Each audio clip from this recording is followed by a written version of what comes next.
당신 누구야? 왜 남의 인생에 끼어들어서 이 난리를 쳐? 남의 인생? 네가 그 돈에 손댄 순간부터 넌 네 인생이 아니었어. 상간녀와 도망치며 핏덩이를 벌인 지 10년. 돈 좀 벌었다고 다시 나타나 아들을 뺏어간 전 남편. 하지만 그는 몰랐습니다. 자신이 들고 온 돈가방이 독이 든 성배였다는 것을, 그리고 옆집에 누가 살고 있는지조차 말이죠. 나은 정보다 무서운 기른정의 복수극. 지금 바로 공개합니다. 수진의 하루는 새벽 4시 고요를 깨는 알람 소리와 함께 시작되었다. 낡은 빌라의 창문 틈으로 스며드는 외풍은 칼날처럼 날카로웠지만 그녀는 익숙하게 몸을 일으켰다. 주방 불을 켜면 가장 먼저 보이는 것은 싱크대 위에 놓인 석진의 사진이었다. 갓 돌을 지났을 무렵 돈이 없어 돌잔치 대신 집에서 찍어준 사진 속 아이는 해맑게 웃고 있었다. 그녀의 손등은 10년의 세월을 고스란히 박제하고 있었다. 식당 불판에 대인 화상 자국, 겨울철 배달일을 하며 갈라진 손등에 터진 살구멍.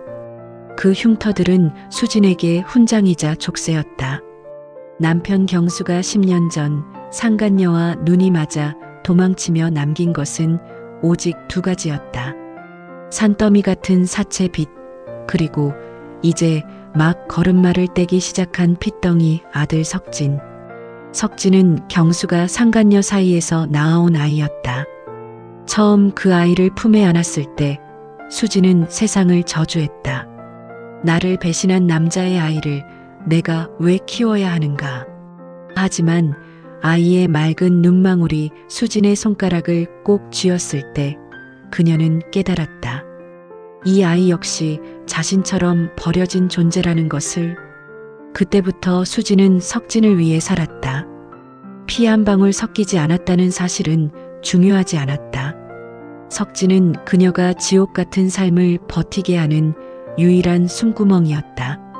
엄마, 벌써 일어나게? 잠이 덜 깬 목소리로 석진이 방에서 나왔다. 어느덧 10살이 된 아이는 수진의 고단함을 아는 듯 제법 듬직하게 엄마의 어깨를 주물렀다. 더 자도 돼, 석진아. 오늘 학교 가는 날이잖아. 아냐, 나도 엄마 도와줄게. 이따가 계란 후라이는 내가 할게. 수진은 석진의 머리를 쓰다듬으며 작게 미소 지었다. 비록 좁고 낡은 집이었지만 이곳엔 가짜가 없었다. 서로를 향한 진심 어린 위로와 사랑만이 공기처럼 흐르고 있었다. 적어도 그날 오후 그들이 나타나기 전까지는 그랬다. 오후 2시 수진이 파트타임 일을 마치고 돌아오는 길이었다. 빌라 앞에는 동네와 전혀 어울리지 않는 육중한 검은색 외제차가 서 있었다. 그리고 그 곁에는 마치 다른 차원에서 온 사람들처럼 화려하게 치장한 경수와 상간녀가 서 있었다. 오랜만이네, 이수진. 경수의 목소리는 10년 전 비굴하게 도망칠 때와는 딴판이었다. 명품 시계를 찬 손으로 선글라스를 벗는 그의 얼굴에는 오만한 자신감이 넘쳤다. 상간녀 역시 온몸을 명품으로 도배한 채 수진의 낡은 가방과 초라한 옷차림을 경멸하듯 훑어내렸다. 여전하네. 이런 구석진 곳에서 애를 키우고 있었다니. 우리 석진이가 고생이 많았겠어. 수진은 심장이 멎는 것 같았다. 10년 동안 생사조차 알 수 없던 자들이 빚 독촉에 시달리며 아이 분유값을 걱정할 때는 나타나지도 않던 자들이 이제 와서 석진의 이름을 입에 올리고 있었다. 당신들이 여기가 어디라고 와? 당장 나가. 내 아들 이름 부르지도 마. 내 아들, 웃기지 마. 석진이 내 핏줄이야. 법적으로도 내가 친부고. 경수는 서류 가방에서 두툼한 서류 뭉치를 꺼내 던졌다. 양육권 변경 신청서였다. 그는 10년 동안 어디서 났는지 모를 막대한 부를 앞세워 유능한 변호인단을 꾸렸고 수진의 경제적 무능력을 철저히 파고들 준비를 마친 상태였다. 수진아, 좋게 말할 때 넘겨. 너 그동안 빚 갚느라 고생한 거 알겠는데 이제 석진이는 이런 곰팡이 냄새 나는 곳이 아니라 진짜 낙원에서 살아야 해. 그게 아이를 위한 길이야. 상간녀가 비웃으며 덧붙였다. 우리가 주는 보상금이면 내 남은 인생은 편하게 살 텐데 왜 고집을 부려? 애를 볼모로 돈이라도 더 뜯어내려는 거야? 수지는 온몸을 떨며 소리쳤지만 돈의 힘은 무서웠다. 경수는 수진의 과거 연체 기록, 주거 환경의 열악함, 그리고 피가 섞이지 않은 양모라는 사실을 교묘하게 이용해 법원을 압박했다. 며칠 뒤 법원은 단기적으로 친부모와의 유대관계 회복이 필요하다는 명목하에 임시 양육권 변경 결정을 내렸다. 강제 집행이 이뤄지던 날 빌라 복도는 석진의 비명으로 가득 찼다. 엄마, 싫어. 나 안 갈래. 엄마. 수지는 울부짖으며 경수의 옷자락을 붙잡았지만 덩치 큰 사설 경호원들에게 밀쳐졌다. 차가운 시멘트 바닥에 쓰러진 수진의 눈앞으로 석진이 검은 차에 실려가는 모습이 보였다. 경수는 마지막까지 비정한 미소를 지으며 차창을 올렸다. 석진아, 걱정 마. 아빠가 세상에서 제일 좋은 거 다 사줄게. 저런 가짜 엄마는 잊어버려. 차가 떠난 자리에는 정적만이 남았다. 수지는 텅 빈 집으로 돌아와 석진의 베개를 끌어안고 짐승처럼 울었다. 벽지 곳곳에 석진이 낙서한 흔적, 아이의 채취가 남은 작은 옷가지들. 모든 것이 그대로인데 아이만 사라졌다. 하지만 수지는 이대로 주저앉을 수 없었다. 그녀는 알고 있었다. 경수라는 인간이 어떤 인간인지. 제 자식을 10년이나 버렸던 인간이 갑자기 부성애가 생겼을 리 없다. 저 화려한 옷과 차 뒤에 숨겨진 추악한 진실이 무엇이든 그녀는 반드시 아들을 되찾아야 했다. 석진이 도착한 곳은 강남의 초고층 펜트하우스였다. 거실 통창 너머로 서울 시내가 한눈에 내려다 보였고 방 안은 최신형 게임기와 비싼 옷들로 가득했다. 석진아, 이게 다 내 거야. 어때? 엄마랑 살던 그 좁은 집이랑은 비교도 안 되지? 경수는 석진에게 사내 진미를 대접하고 갖고 싶다는 것은 무엇이든 즉석에서 사주었다. 10살 아이에게 눈앞의 화려함은 강력한 마약 같았다. 수진과 살 때는 상상도 못했던 풍족함, 맛있는 음식과 푹신한 침대. 석진은 처음 며칠 동안은 수진을 찾으며 울었지만 엄마가 너를 위해 잠시 여행을 갔다는 경수의 거짓말과 쏟아지는 선물 세례에 조금씩 마음이 흔들리기 시작했다. 상간녀는 석진의 앞에서 천사 같은 미소를 지었다. 그녀는 석진에게 예쁜 옷을 입히고 고급 레스토랑에 데려가 사진을 찍어 SNS에 올렸다. 10년 만에 되찾은 내 천사, 사랑으로 하나 된 우리 가족이라는 가증스러운 문구와 함께.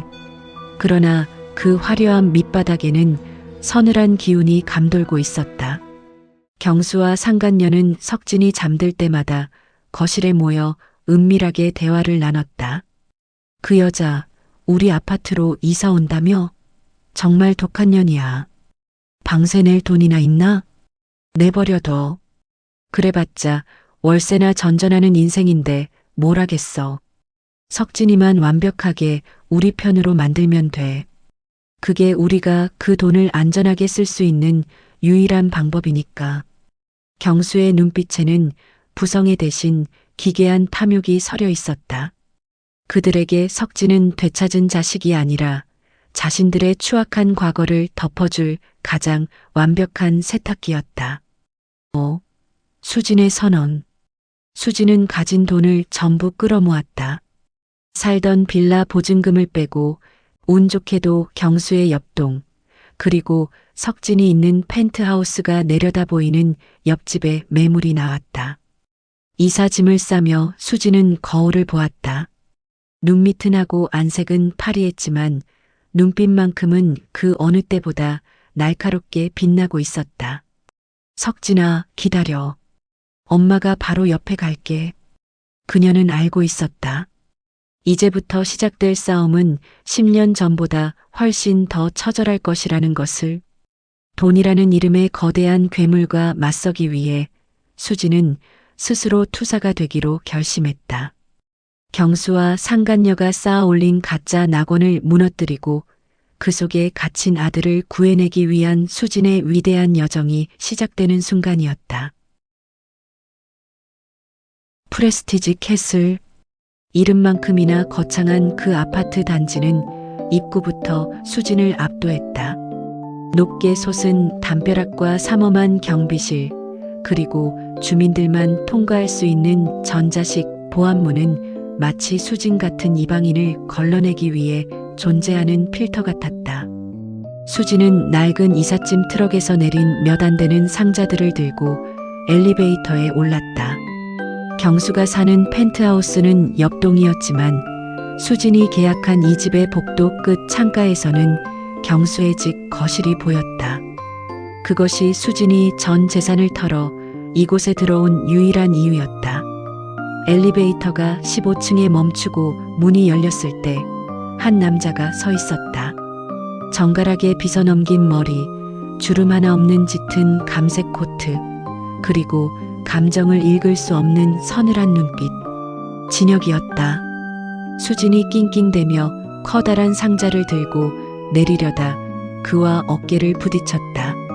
상자 모서리가 진혁의 가슴팍을 쳤고 수진은 당황해 상자를 바닥에 떨어뜨렸다. 아, 죄송합니다. 제가 짐이 많아서. 수진이 다급하게 사과하며 짐을 챙기려 했지만 진혁은 바닥에 떨어진 낡은 주방용품들과 석진의 때 묻은 인형을 차가운 시선으로 내려다보았다. 이 복도는 공용 공간입니다. 이삿짐은 조용히 그리고 신속하게 치워주시는 게 기본 예의죠. 진혁의 목소리는 낮고 낮았다. 고맙다는 말보다 사과를 먼저 하게 만드는 기이한 압박감이었다. 진혁은 수진의 대답도 듣지 않은 채 옆집으로 들어가 문을 닫아버렸다. 수진은 닫힌 문을 멍하니 바라보다가 입술을 깨물었다. 이런 냉대쯤은 아무것도 아니었다. 저 벽 너머 혹은 저 창 너머에 석진이 있었다. 이사를 마친 수진은 가장 먼저 주방으로 향했다. 석진이 가장 좋아하던 멸치볶음과 소고기 장조림을 정성껏 만들었다. 10년 동안 석진의 입맛을 가장 잘 아는 것은 수진이었다. 반찬통을 챙겨 경수의 펜트하우스 벨을 눌렀을 때 인터폰 너머로 상간녀의 짜증 섞인 목소리가 들렸다. 누구세요? 저 수진이에요. 석진이 반찬 좀 가져왔어요. 잠시 정적이 흐르더니 문이 벌컥 열렸다. 상간녀는 집안의 화려한 조명을 등지고 서서 수진의 행색을 비웃듯 쳐다봤다. 야, 이수진. 너 정말 징글징글하다. 여기까지 이사를 와? 미쳤어? 석진이 좀 보여줘. 반찬만 전해주고 갈게. 석진이가 이거 없으면 밥 잘 안 먹는단 말이야. 수진이 애원하며 안으로 들어가려 하자 집안에서 경수가 나타났다.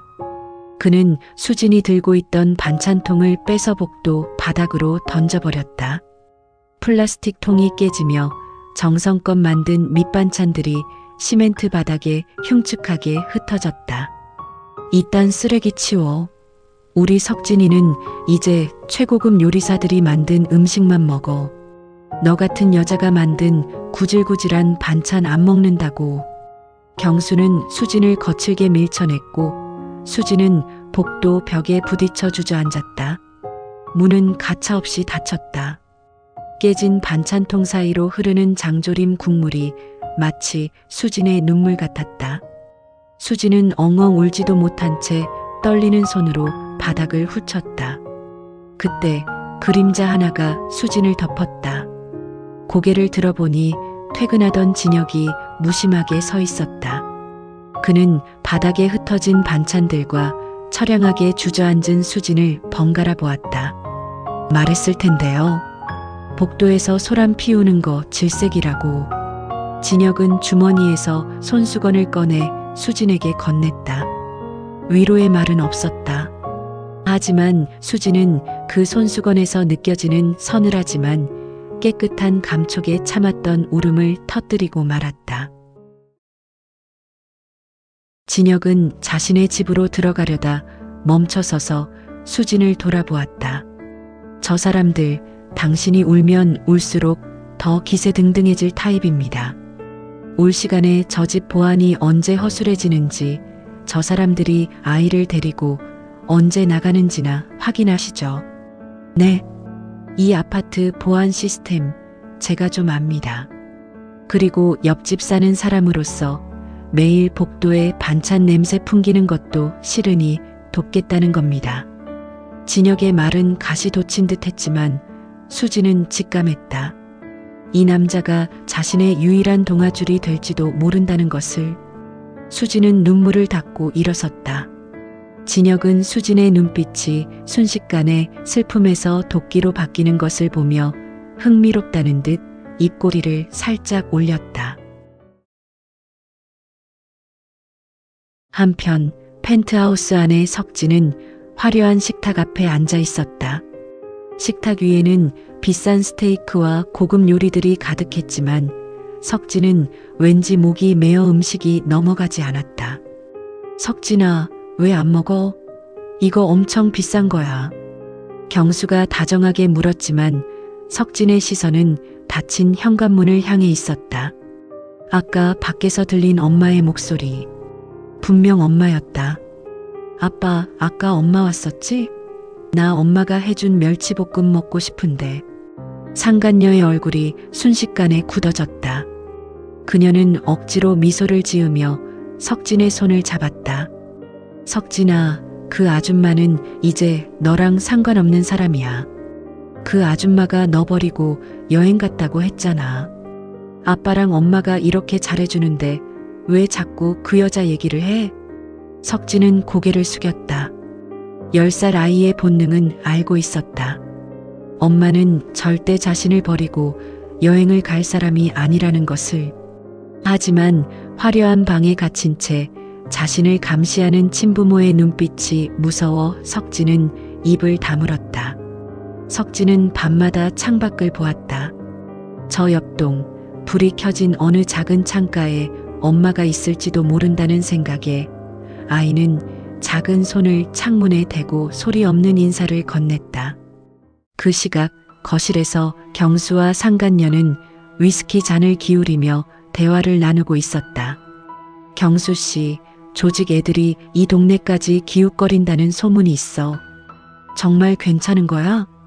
조용히 해. 석진이 듣겠어.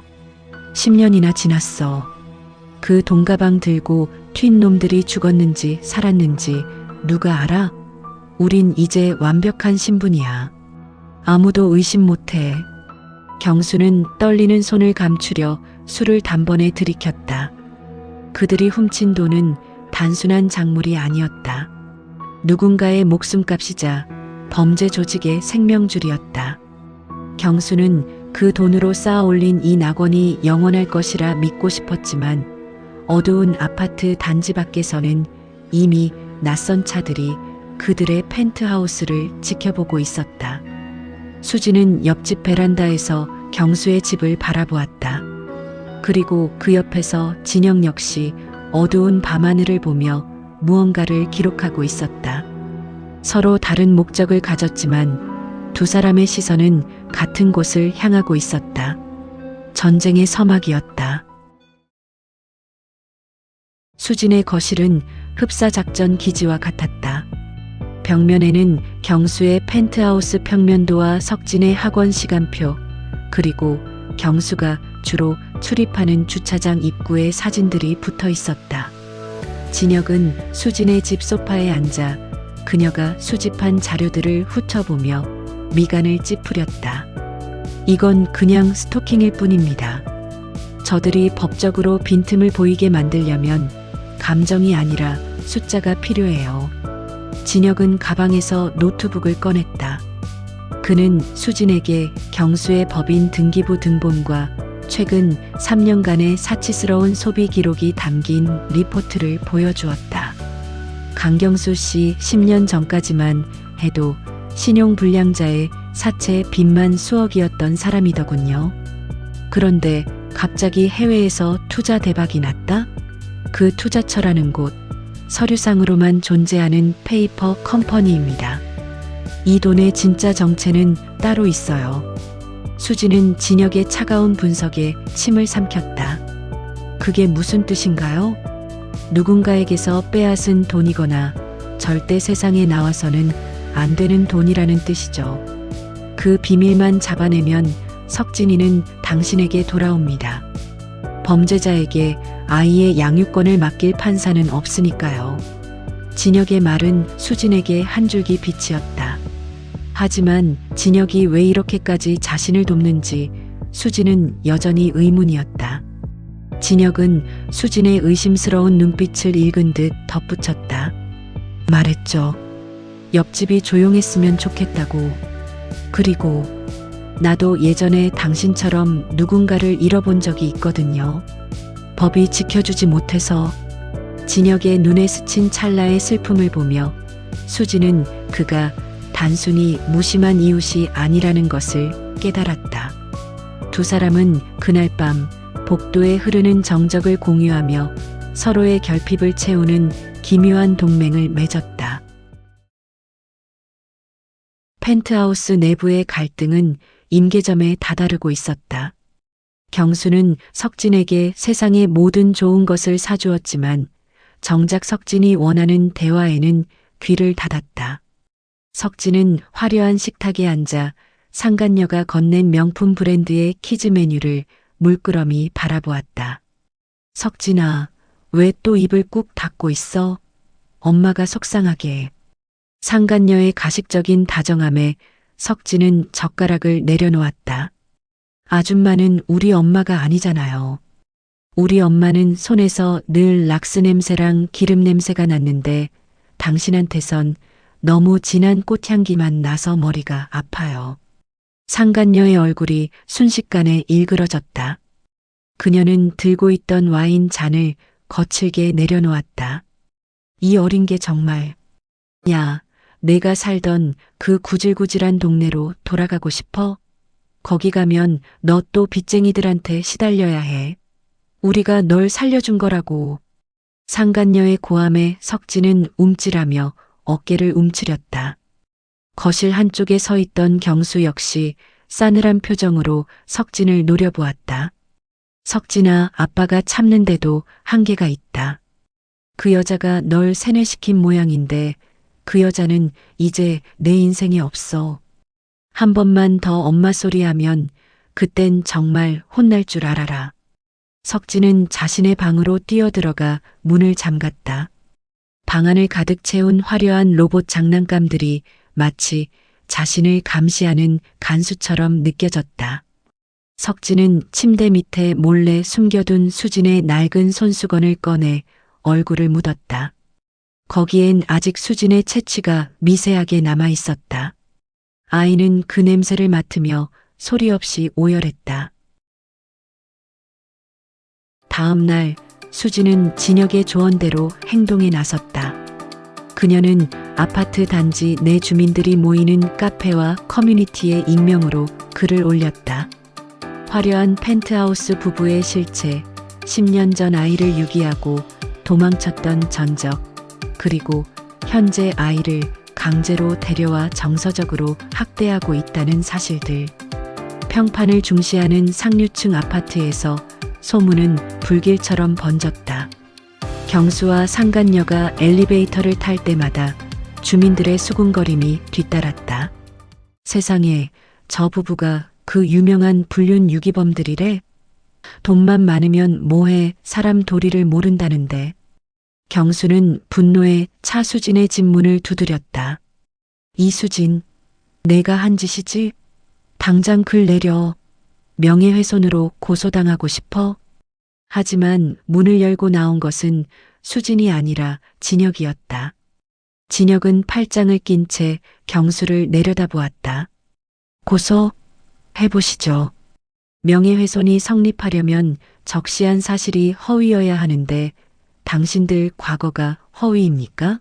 아니면 현재 아이를 가둬두고 있는 게 허위인가요? 진혁의 서늘한 기세에 경수는 주춤했다. 진혁은 경수의 귀에 대고 나직하게 응조렸다. 그리고 강경수 씨, 10년 전 그 돈, 주인들이 찾고 있는 거 알고 있습니까? 어제 아파트 정문에 낯선 검은 차가 서 있더군요. 경수의 안색이 순식간에 흑빛으로 변했다. 그는 아무 말도 못한 채 뒷걸음질 치며 자신의 집으로 도망치듯 들어갔다. 수지는 닫힌 문 너머에서 경수의 공포를 느꼈다. 그날 밤 경수의 펜트하우스에는 팽팽한 긴장감이 감돌았다. 상간녀는 짐을 싸기 시작했다. 경수 씨, 방금 그 남자 말 들었어? 조직 애들이 우리 찾았대. 이제 여기도 안전하지 않아. 석진이고 뭐고 일단 도망가야 한다고. 조금만 참아. 이제 겨우 석진이 내 호적에 올렸단 말이야. 지금 도망가면 그동안 쏟아부은 돈 다 날리는 거야. 경수는 미친 사람처럼 거실을 서성였다. 그는 자신이 훔친 돈이 독이 든 성배라는 것을 알면서도 놓지 못했다. 그에게 부유함은 곧 생존이었고 석진은 그 생존을 정당화해줄 마지막 퍼즐이었다. 하지만 상간녀의 눈은 달랐다. 그녀는 경수가 잠든 틈을 타 금고 비밀번호를 떠올렸다. 그녀에게 사랑이나 모성애는 없었다. 오직 자신만이 이 늪에서 빠져나갈 유일한 출구였다. 수지는 옆집 베란다에서 경수의 집불이 꺼지지 않는 것을 보며 결연하게 짐을 쌌다. 석진이 돌아올 자리를 만들기 위해. 그리고 진혁은 어두운 방 안에서 조직원들의 차량 번호를 경찰 아는 이에게 전송하며 마지막 퍼즐 조각을 맞추고 있었다. 폭풍 전야의 고요함이 아파트를 감쌌다. 10년의 거짓이 무너져 내릴 시간, 낙원의 문이 부서지기 일보 직전이었다. 프레스티지 캐슬의 지하 주차장은 평소와 다름없이 고요했다. 하지만 그 정막 사이로 낯선 엔진음이 섞여들었다. 번호판이 진흙으로 가려진 검은색 승합차 한 대가 경수의 전용 주차 구역 근처를 서성였다. 차 안에서는 험악한 인상의 사내들이 담배 연기를 내뿜으며 펜트하우스 층을 매섭게 노려보고 있었다. 진혁은 자신의 집 서재에서 모니터를 통해 그 광경을 지켜보고 있었다. 그는 이미 아파트 보안실의 CCTV 신호를 우회해 경수의 주변을 감시하고 있었다. 드디어 냄새를 맡았군. 진혁이 나직하게 응조렸다. 10년 전 항구의 피바람 속에서 사라진 50억. 그 돈의 주인들은 결코 포기를 모르는 자들이었다. 경수가 화려한 생활을 노출하며 석진을 데려오기 위해 법정 싸움을 벌이는 동안 그 소란은 잠자던 포식자들을 깨우는 신호탄이 되었다. 진혁은 옆집 수진의 문을 두드렸다. 문을 열고 나온 수진의 눈은 며칠째 잠을 이루지 못해 충혈되어 있었다. 수진 씨, 때가 됐습니다. 오늘 밤 저 낙원은 지옥이 될 겁니다. 석진이를 데려올 준비를 하세요. 펜트하우스 내부의 공기는 숨이 막힐 듯 무거웠다. 경수는 현관문의 잠금 장치를 연신 확인하며 거실을 서성였다. 낮에 진혁이 던진 말 한마디가 그의 심장에 박혀 떨어지지 않았다. 조직 애들이 찾고 있다. 그 공포는 경수를 미치게 만들기에 충분했다. 반면 상간녀는 의외로 침착했다. 그녀는 화장대 앞에 앉아 고가의 다이아몬드 목걸이와 귀걸이들을 하나하나 케이스에 담고 있었다. 경수 씨, 우리 내일 당장 떠나자. 제주도든 어디든 가서 배라도 타자고. 석진이 데리고 움직이면 눈에 띄어서 안 돼. 경수의 말에 상간녀의 손이 멈췄다. 그녀는 거울 속의 자신을 보며 싸늘하게 웃었다. 석진이, 당신 정말 웃긴다. 그 애가 우리 자식이라서 데려온 줄 알아? 당신 과거 세탁하려고 이용한 거잖아. 이제 이 판국에 그 애가 무슨 소용이야? 오히려 짐만 되지. 상간녀의 목소리에는 일말의 모성애도 없었다. 그녀에게 석진은 유통기한이 다한 소품일 뿐이었다. 경수는 당황해 말을 더듬었지만 상간녀는 이미 결심을 굳힌 듯했다. 그날 밤 경수가 극도의 불안감을 이기지 못하고 독한 위스키를 들이켜다 소파에서 잠든 사이 상간녀가 움직였다. 그녀는 미리 준비해둔 여행 가방의 금고 안에 현금 뭉치와 보석들을 쏟아부었다. 그리고는 방에서 곤히 잠든 석진을 한번 쳐다보지도 않은 채 뒷문 엘리베이터를 타고 어둠 속으로 사라졌다. 그녀의 머릿속에는 단 한 가지 생각뿐이었다. 돈만 있으면 어디서든 다시 시작할 수 있어. 경수도 그 애도 다 버려야 내가 살아. 잠결에 갈증을 느낀 석진이 방 밖으로 나왔을 때 거실은 이상하리만큼 조용했다. 소파에는 경수가 술에 취해 코를 골며 자고 있었고 상간녀의 방문은 활짝 열린 채 비어 있었다. 석진은 본능적으로 위험을 감지했다. 10살 아이의 감각은 어른들의 거짓말보다 날카로웠다. 석진은 현관문으로 향했다. 하지만 굳게 잠긴 육중한 문은 아이의 힘으로 열리지 않았다. 그때 주방 쪽 발코니에서 작은 소리가 들렸다. 석진아, 엄마 여기 있어. 옆동 발코니 난간에 몸을 기댄 수진이 소리치고 있었다. 수진의 곁에는 진혁이 서서 손전등으로 신호를 보내고 있었다. 엄마, 무서워. 문이 안 열려.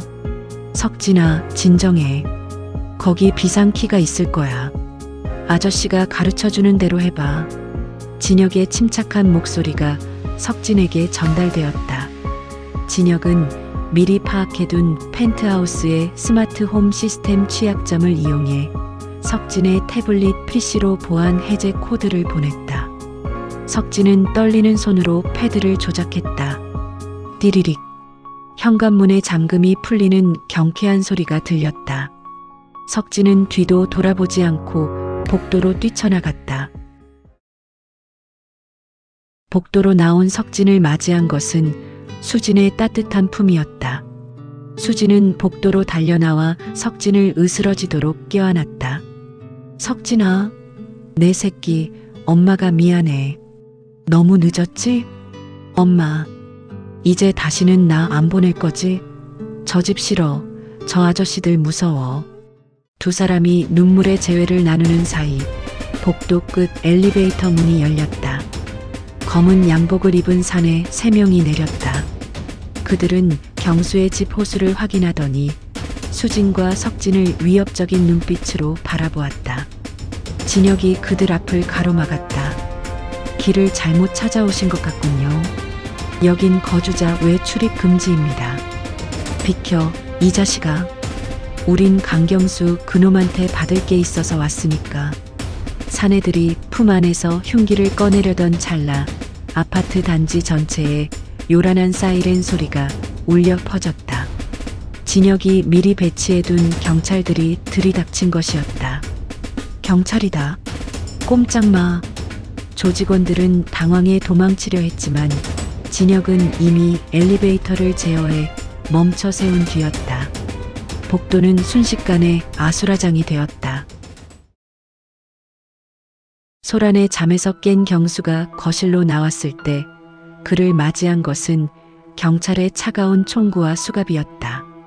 강경수 씨 10년 전 발생한 현금 수송 차량 습격 사건의 작물 취득 및 살인 방조 혐의로 체포합니다. 경수는 멍한 표정으로 주위를 둘러보았다.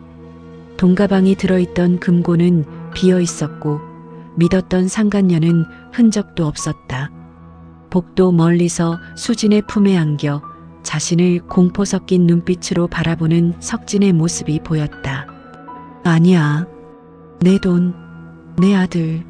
수진아, 내가 경찰 불렀어? 내가 감히 나한테 이래?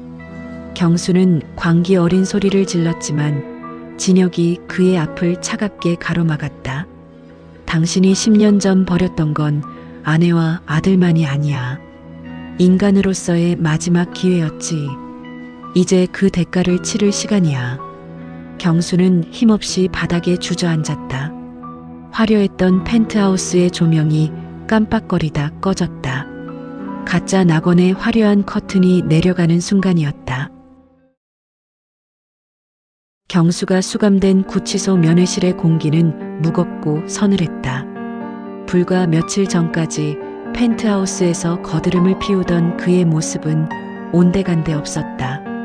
죄수복을 입은 경수는 초췌해진 얼굴로 유리창 너머의 진혁을 노려보았다. 당신 누구야? 왜 남의 인생에 끼어들어서 이 난리를 쳐? 진혁은 감흥 없는 눈빛으로 서류 봉투를 내려놓았다. 그 안에는 경수의 전 재산이 범죄 수익금으로 동결되었다는 통지서가 들어 있었다. 남의 인생? 당신이 10년 전 그 돈가방을 집어든 순간부터 당신 인생은 이미 당신 것이 아니었어. 주인이 나타나길 기다리는 시한폭탄이었을 뿐이지. 진혁은 나직하게 덧붙였다. 상간녀 소식 궁금하지? 공항 인근 컨테이너 박스에서 조직원들에게 붙잡혔더군. 당신이 숨겨둔 비자금 위치를 불라며 꽤 험한 꼴을 당한 모양이야. 돈가방은 이미 그놈들이 가져갔고 그녀는 지금 병원 신세를 지고 나서 바로 경찰서로 압송될 예정이지. 경수는 절망에 찬 비명을 지르며 유리창을 두드렸다. 하지만 진혁은 차갑게 일어나 자리를 떴다. 10년 전 버려진 수진과 석진이 느꼈을 공포에 비하면 경수의 절규는 사치에 불과했다. 수진은 석진과 함께 가정법원을 찾았다. 경수가 친권 상실 판결을 받고 구속되면서 석진의 성을 수진의 성으로 바꾸는 성본 변경 절차가 시작된 것이다. 석진아, 이제 내 이름은 강석진이 아니라 엄마 성을 따서 이석진이 될 거야. 괜찮겠어? 법정복도 벤치에 앉아 수진이 조심스럽게 물었다. 석진은 수진의 거친 손을 꼭 잡으며 환하게 웃었다. 응, 나 그 아저씨 성 쓰는 거 정말 싫었어. 이제 진짜 엄마 아들 된 기분이야. 그 곁에서 서류 가방을 든 진혁이 옅은 미소를 지으며 다가왔다. 모든 절차는 끝났습니다. 이제 법적으로도 서류상으로도 저들은 당신들 인생에 개입할 수 없습니다. 수고하셨어요, 수진 씨. 수진은 진혁을 향해 깊이 고개를 숙였다. 10년의 지옥 같은 시간이 드디어 마침표를 찍는 순간이었다. 가슴 한구석을 짓누르던 돌덩이가 사라진 듯 수진은 처음으로 깊고 편안한 숨을 내뱉었다. 에필로그. 봄 기운이 완연한 어느 토요일 오후였다. 수진은 프레스티지 캐슬의 짐을 정리하고 다시 예전의 소박한 동네로 돌아가기로 했다. 화려하지만 숨막혔던 그곳은 이제 수진에게 아무런 의미가 없었다. 이삿짐 트럭이 떠나고 수진은 석진과 함께 아파트 단지 내 작은 공원 벤치에 앉아 잠시 숨을 돌렸다.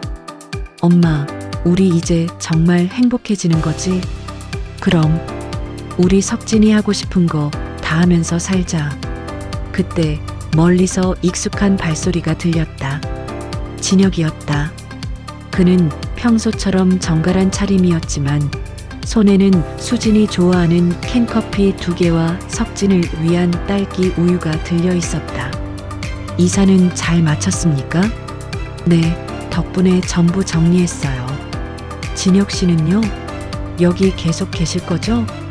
진혁은 벤치 끝에 걸터 앉아 먼 산을 바라보았다. 아니요. 저도 이 집 내놨습니다. 혼자 살기에 너무 넓고 춥더군요. 마침 수진 씨가 이사가는 동네 근처에 아담한 단독주택이 하나 나왔길래 계약했습니다. 수진은 깜짝 놀라 그를 쳐다보았다. 진혁은 쑥스러운 듯 캔커피에 고리를 따서 건네며 덧붙였다. 옆집 사람이 반찬 접시를 들고 올 때 문을 열어주는 게 제법 즐거운 일이라는 걸 이제 알았거든요. 혹시 그 동네도 반찬 배달됩니까? 수진의 얼굴에 발그레한 홍조가 돌았다. 직접적인 고백은 아니었지만 진혁의 말에는 앞으로도 곁에 있겠다는 묵직한 약속이 담겨 있었다. 메뉴가 마음에 드실지는 모르겠지만 예약은 받아볼게요. 수진의 농담에 진혁이 처음으로 소리내어 웃었다. 그 웃음소리가 봄바람을 타고 공원에 퍼졌다. 석진은 두 사람 사이를 신나게 뛰어다니다가 수진의 한쪽 손과 진혁의 한쪽 손을 각각 잡았다. 세 사람의 그림자가 길게 늘어져 하나의 풍경이 되었다. 10년 전 버려졌던 상처 위로 새로운 가족이라는 이름의 세 살이 돋아나고 있었다. 비참하게 무너진 경수의 펜트하우스 창가에는 이제 차가운 먼지만 쌓여가고 있었지만 수진과 석진 그리고 진혁이 걷는 길 위에는 따뜻한 봄볕만이 가득했다. 이번 이야기 끝까지 시청해 주셔서 감사합니다. 구독과 좋아요는 제작자에게 큰 힘이 됩니다.